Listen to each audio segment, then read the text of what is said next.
ఒకానొక్క గ్రామంలో ఒక దొంగ గుడిలో గంట దొంగలించి అడవిలోకి పారిపోయాడు. ఊళ్ళో వాళ్లు వెంట పడ్డారు. పరిగెడుతుంటే గంట చప్పుడు అవుతుంది కదా, పట్టుబడి పోతాడేమో అన్న భయంతో గంట అడవిలో దాచేసి తనూ దాక్కున్నాడు. దొంగ దొరకకపోతే ఊళ్ళో వాళ్లు తిరిగి వెళ్ళిపోయారు. మళ్లీ గంటతో పాట్లు ఎవరు పడతారు అనుకుని దొంగ కూడా గంటని అడవిలో వదిలేశాడు. కాలక్రమేణా ఈ సంఘటన అందరూ మర్చిపోయారు. ఒక రోజు సాయంత్రం పూట హఠాత్తుగా గంట మోగడం మొదలెట్టింది. అడవిలోంచి గంట చప్పుడు గ్రామంలో వినిపించింది. గ్రామస్తులు అంతా భయపడ్డారు. గంట కొడుతున్నది ఎవరు అని ఒకరితో ఒకరు చర్చించుకున్నారు. చివరికి సమాధానము తోచక అడవిలో ప్రేతాలు ఉన్నాయని, అవే గంట కొడుతున్నాయని ఒక ఆధారం లేని పుకారు మొదలయింది. గ్రామంలో వాళ్లు భయపడి అడవివైపు వెళ్లడం మానేశారు. కాని ఇది ఇబ్బందికరమైన విషయానికి. ఎందుకంటే పాత కాలంలో ఇప్పుడు దొరికినంత సులువుగా అన్నీ దొరికేవు కాదు.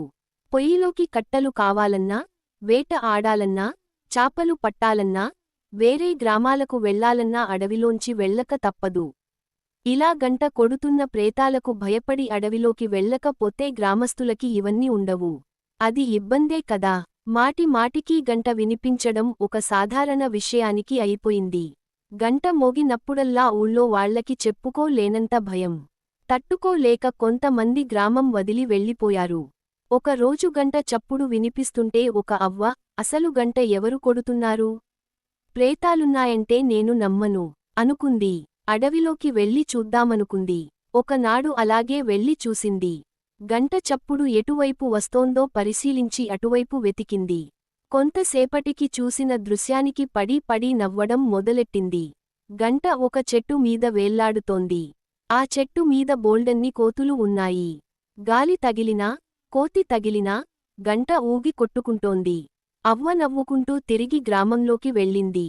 వెళ్ళి ఊరి పెద్దను కలిసి, నాకు ఈ గంట బాధ నుంచి విముక్తి ఎలా చెందాలో ఒక ఉపాయం తట్టింది.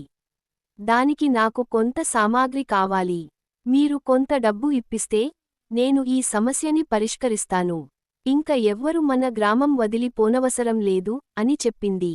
ఊరి పెద్ద ఆ అవ్వకి యజ్ఞమో, నోమో, పూజో అలాంటిదేదో తెలుసేమో అనుకుని కొంత డబ్బు ఇచ్చి పంపించాడు.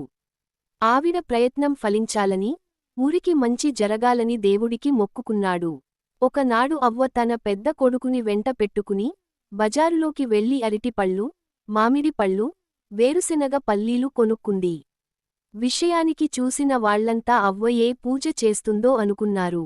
అవ్వ, తన కొడుకు, ఇద్దరు సామాను తీసుకుని అడవిలోకి వెళ్లారు. ఊళ్ళో వాళ్లు ఊపిరి బిగించుకుని అడవి అంచున ఎదురు చూశారు. అడవిలో అవ్వ కోతులకు పళ్ళు, పల్లీలు చూపించింది. అవి చూసిన కోతులు చెట్టు దిగి పళ్ళు తినడం మొదలెట్టాయి. చటుక్కున కుర్రాడు చెట్టు ఎక్కి గంట తీసుకుని దిగిపోయాడు. అవ్వ, కుర్రాడు గంటతో సహా తిరిగి ఊళ్ళోకి వచ్చారు. ఏమవుతుందో అని ఆత్రంగా ఎదురు చూస్తున్న గ్రామస్తులు నవ్వుకుంటూ తిరిగి వచ్చిన వాళ్ళిద్దరిని చూసి ఆశ్చర్యపోయారు. అవ్వ జరిగినదంతా చెప్పింది. ఊళ్ళో వాళ్లు ఆమె ధైర్య సాహసాలని, తెలివితేటలని మెచ్చుకున్నారు. అనవసరంగా ఇంతకాలం మూఢ నమ్మకాలతో, అపోహలతో అనవసరంగా ఇబ్బంది పడ్డామే అని అనుకున్నారు. అప్పటి నుంచి గ్రామంలో అందరూ ప్రశాంతంగా ఉన్నారు.